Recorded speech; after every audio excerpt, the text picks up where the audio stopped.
Welcome to doctor NYR YouTube channel.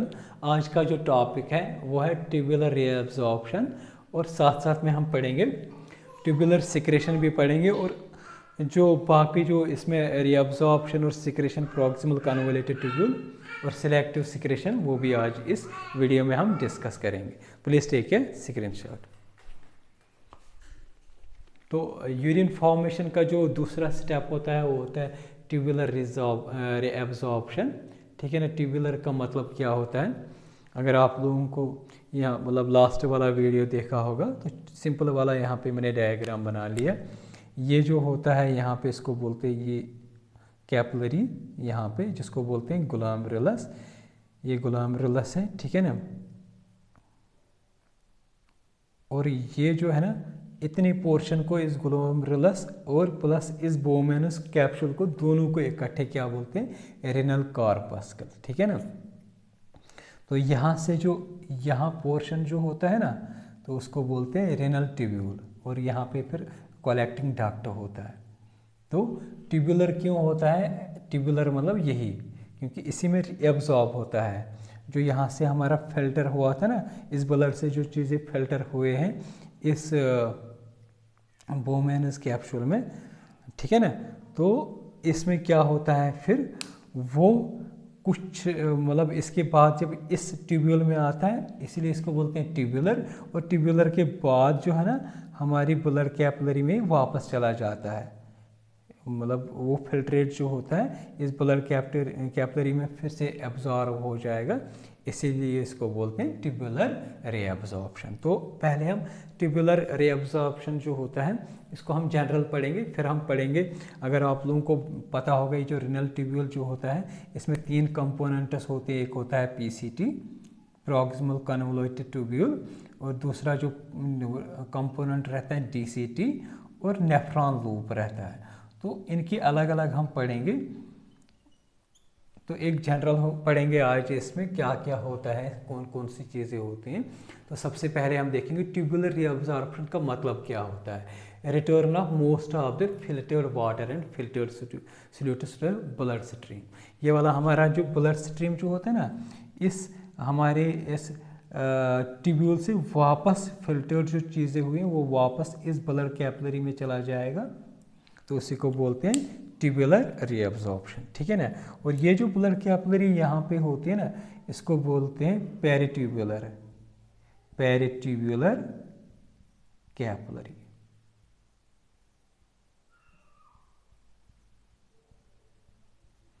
तो इसमें क्या होता है, ये जो हमारा रेनल ट्यूब्यूल होता है ये, तो इसमें क्या होता है स्पेशल टाइप ऑफ सेल्स होते हैं जिसको बोलते हैं एपिथेलियल सेल्स। तो ये जो रीअब्जॉर्प्शन होता है ये क्यों होता है, because of these epithelial cells. यहाँ पे एपिथेलियल सेल्स होते हैं तो उसकी वजह से होता है। ठीक है ना।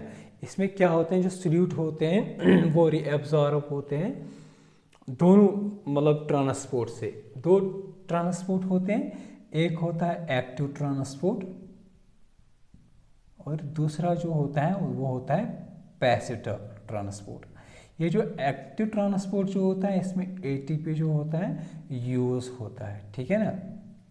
और पैसिव में जो होती है इसमें ATP यूज नहीं होता है, नो यूज ऑफ ATP। ठीक है ना। इसमें यूज नहीं होता है एनर्जी, इस पैसिव ट्रांसपोर्ट में एनर्जी नहीं लगती in the form of ATP, लेकिन एक्टिव में क्या होती है, एक्टिव ट्रांसपोर्ट में एनर्जी लगती है ATP के फॉर्म में। तो ये जो सॉल्यूट्स जो होते हैं दोनों तरीके से रीअब्जॉर्ब होते हैं इन सेल्स के थ्रू।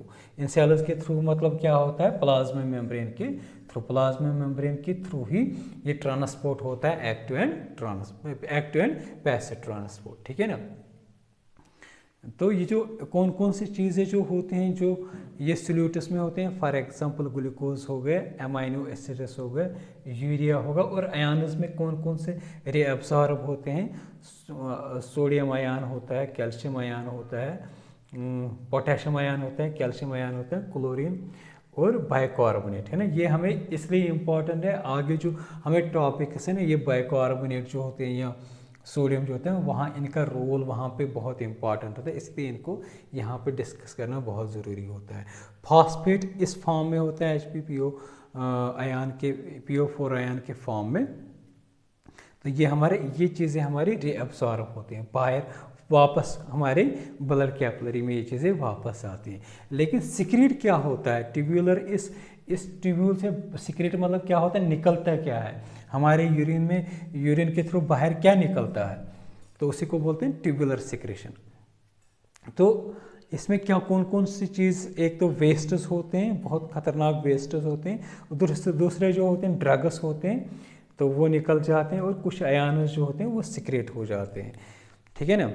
तो यहाँ से मतलब यहाँ पे हमारे जो पेरिट्यूबुलर फिर रीअब्जॉर्ब आएगा ना, रीअब्जॉर्प्शन हो जाएगा, इसका जो फिल्ट्रेट यहाँ पे आया है, तो फिर यहाँ से क्या हो जाएगा, वो वापस चले जाएंगे हमारे कोलेक्टिक डक्ट के बाहर, मतलब हमारे मतलब यूरेथ्रा के थ्रू हमारे बॉडी से बाहर निकलेंगे, ठीक है ना, यूरिन के थ्रू। तो उसी को बोलते हैं ट्यूबुलर सिक्रेशन। अब हम 1 बाय 1 पढ़ेंगे इसमें रीअब्जॉर्प्शन और सिक्रेशन PCT में। जो ये वाला पोर्शन जो होता है यहाँ पे PCT होता है, तो इसमें हम पढ़ेंगे अलग अलग कौन कौन सी चीज़ें यहाँ पे होती हैं। यहाँ पे क्या होता है, सबसे ज़्यादा पानी जो होता है, पानी की रीअब्जॉर्प्शन होती है, मतलब वापस इस PCT से सबसे ज़्यादा पानी जो होता है PCT से ही रीअब्जॉर्ब होता है, और सल्यूट और पानी की सबसे ज़्यादा क्वांटिटी PCT में होता है। दूसरा क्या होता है, लगभग जो 65% जो फिल्टर्ड वाटर था, मतलब अगर हम देखेंगे कितना पानी रीअब्जॉर्ब होता है, ये यहाँ से जो भी आएगा उसको हम क्या बोलेंगे, फिल्टर्ड ही, क्योंकि वो फिल्ट्रेट होके आया है, तो फिर वो रीअब्जॉर्ब हो जाएगा फिर से हमारे ब्लड में, ठीक है ना। तो जो 65% जो वाटर होता है वो रीअब्जॉर्ब होता है, उसके साथ साथ सोडियम आयन और पोटेशियम आयन रीअब्जॉर्ब होता है। जो ऑर्गेनिक सल्यूटस होते हैं, फॉर एग्जांपल ग्लूकोज होते हैं, AA मैंने लिखा है, अमाइनो एसिड्स, ठीक है ना, तो ये 100% जो होते हैं इनकी रीअब्जॉर्प्शन होती है ना। तो 50% जो होते हैं फिल्टर्ड क्लोरीन जो होता है वो रीअब्जॉर्ब होता है, और 80 to 90% जो होता है वो बाइकार्बोनेट जो होते हैं वो रीअब्जॉर्ब होता है। 50% यूरिया का 50% यहाँ पे PCT में रीअब्जॉर्प्शन होती है, और कुछ वेरिएबल अमाउंट्स में हमारे फिल्टर्ड मैग्नीशियम, कैल्शियम और ये जो फॉस्फेट जो होता है, इनमें जो है ना वेरिएबल अमाउंट में रीअब्जॉर्प्शन होता है।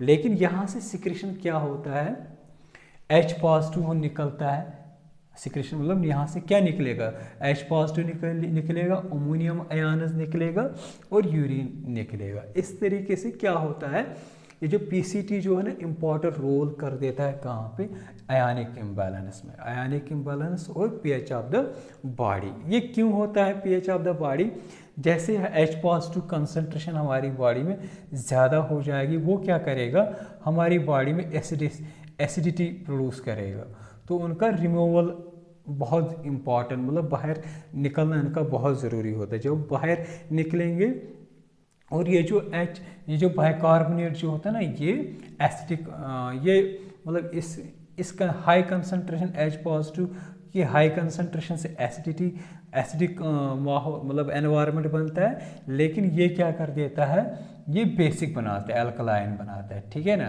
तो इस तरीके से ये क्या करते हैं, इस सिलेक्टिव सिक्रेशन जो हुई है, मतलब सिलेक्टिवली जो चीज़ें हुई है ना, मतलब कितना कौन से इससे मतलब रीअब्जॉर्ब होना है, कौन सा सिक्रेट होना है, ठीक है ना।